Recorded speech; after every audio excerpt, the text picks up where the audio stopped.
Hello there, my adorable revolutionaries.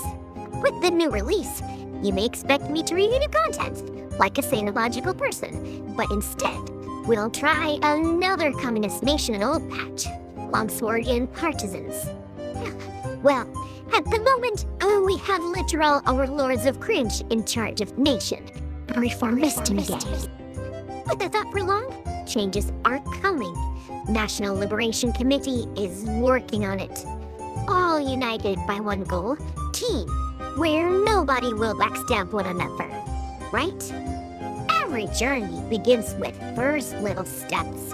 In our case, bribery, trespassing, and propaganda. Together we go, we will get to the fun parts pretty soon, since after giving our forces no training and a lot of guns, it was almost time to strike.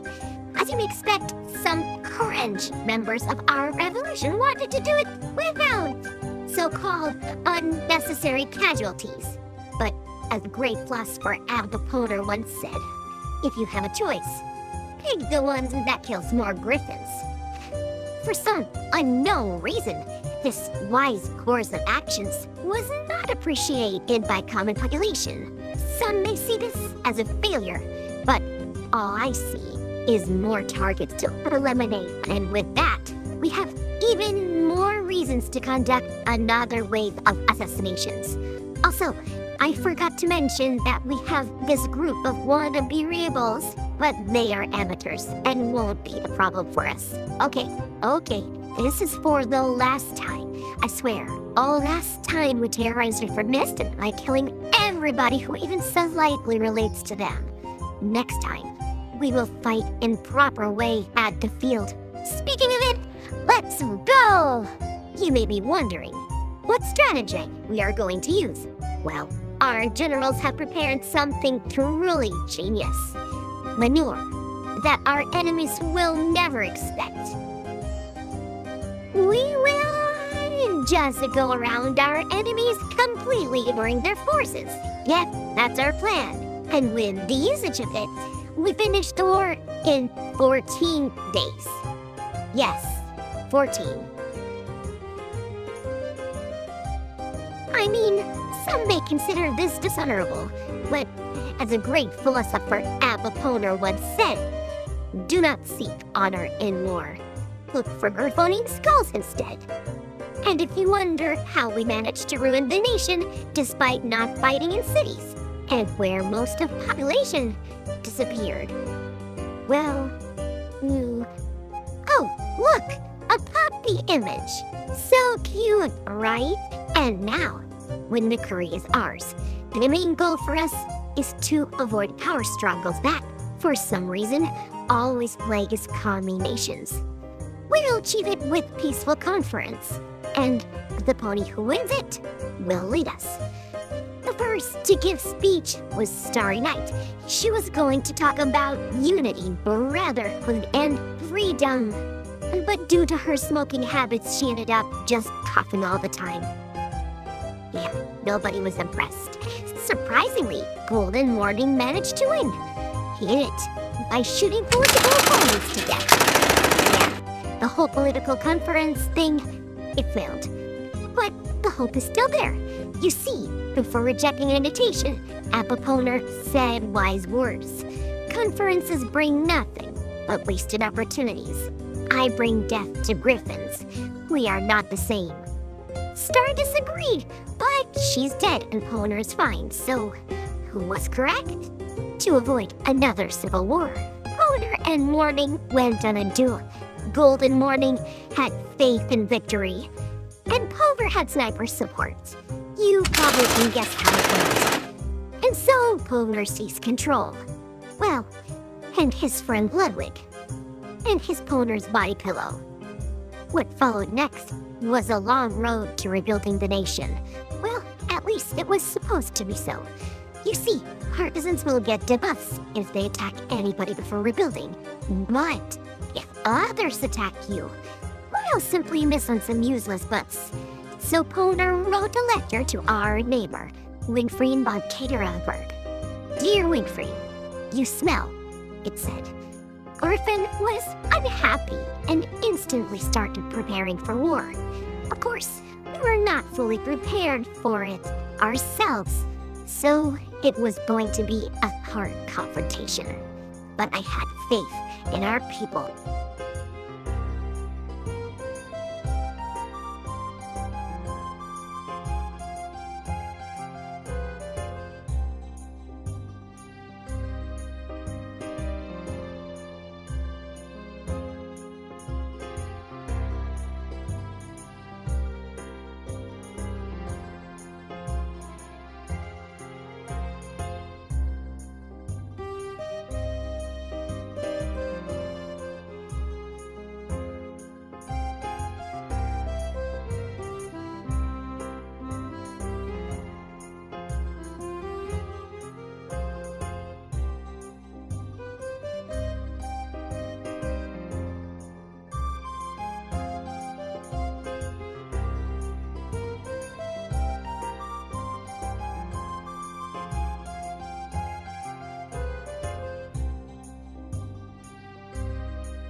After victory, we finally united Longsword and had an opportunity to go for our final goal: destruction of Griffonian Empire and slaughter of 5 million griffons as a revenge for what Reformistan have done to us. But the problem is that even if I rush our focuses, I won't be able to strike in time. So instead, I decided to wait for Hellquill to attack. After all, as Povner once said, there is no need to rush. Let griffons murder one another, and then finish off the survivor. While we were waiting, I decided to deal with second priority tasks. Povner started generating net power out of nowhere. Reformistan were executed, and Nation of Lushi that tried to trade with us subjugated. You know, the normal stuff you do. Since Lushi griffons had nothing to do with pony genocide and just enjoy casual reading, they were spared of Reformistan and royalist fate. Honestly, I just care about their resources. Also, while this is not related to us, I simply can't stay silent. Sinister lost his war against Nov Griffoni. I have no idea how, but it happened. This is a sad day for a communist cause. There was also an intervention in Frateri villages. Evil supremacists from Brook wanted to conquer the nation, but I, the true Liberator, preemptively conquered them and stopped supremacy. Sadly, I was not able to get far Brook. Instead, Comrade Evelyn got triggered and destroyed them herself. It mattered little to me though, since Prywhen, our potential sovereign ally, was being attacked by a River Federation. I just had to intervene and save our comrades. Plus, Dimond and Lake City had a lot of potential volunteers for our army, so I started preparing for war. And if you wonder why we attack our fellow ponies that we swear to protect, well, if you want to deceive somebody, be their ass first, and then kill 5 million griffons. Oh, and by the way, we barely lost to Falcor since Minotaurs intervened. This game is just full of random outcomes. Must be some kind of polar magic.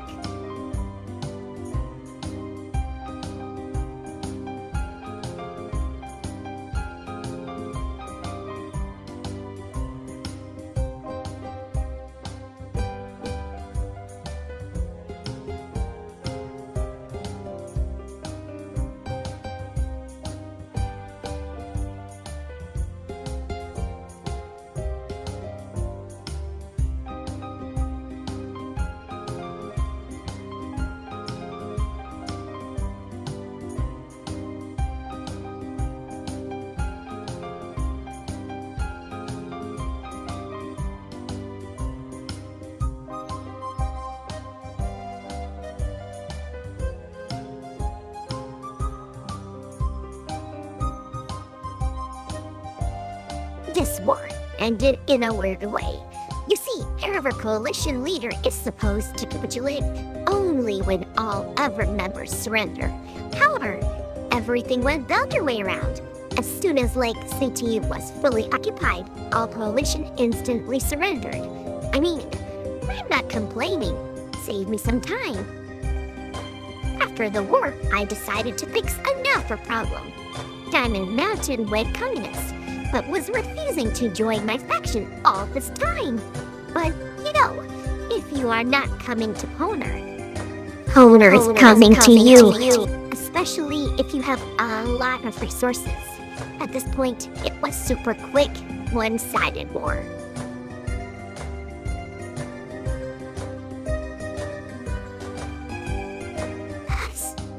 This is how pure gaming looks like. Also, remember seeing me losing to Nova Griffonia? Well, apparently Nova Griffonia has returned those lands to Equestria, and somehow swapped to communism. So now, Equestria once again borders communist nation in the northeast, just a different one. What the hell is going on there? And the whole allied communist nation in the south? Well, it is not working out. Prywhen is getting wrecked by Falcor and Friends gang. I saved them once, so enough of this for me. I don't need such weak allies anyway. Oh my god, it is happening! Republicans tacked Empire. Finally, the great struggle can be commenced. Wait, why are they winning so fast? Hey, wait for me!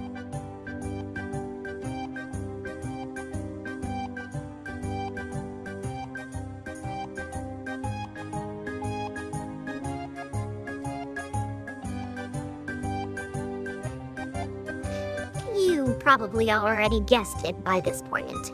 They decided to not wait for me, and destroyed Empire without my help. Well, I managed to get in and even walk into the capital. After all, I had a lot of such experience during Civil War. But the war score was not in our favor by the end of the war, and Aquila managed to get most of the territories. I was very late to even get Griffonheim in peace deal. Can this outcome be accepted? During the war, only around 1 million of Imperial soldiers died. Far less than expected 5 millions. Not only that, but I had no time to commit to war crimes by poisoning all drinking water. No, that won't do.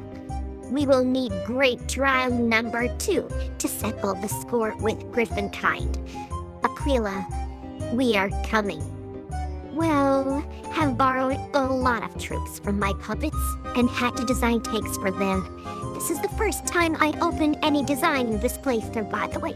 All my conquests were done purely with infantry and artillery. No tanks or planes were needed. But now, the times are different. We are facing the biggest war so far.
Dear Lord, it was far harder than I expected, but with a lot of micro-control, I did it. Whole Heartlands are ours, and Garifenheim is in flames. Now was the time to properly rebuild our lands, and if there is no more griffons to punish, that's cringe, I leave. And so Povner left, literally turning into dust in front of Ludwig. By the way, was now responsible for fixing this mess. Well, I will also wish Ludwig good luck with that, since it is time for me to despair as well.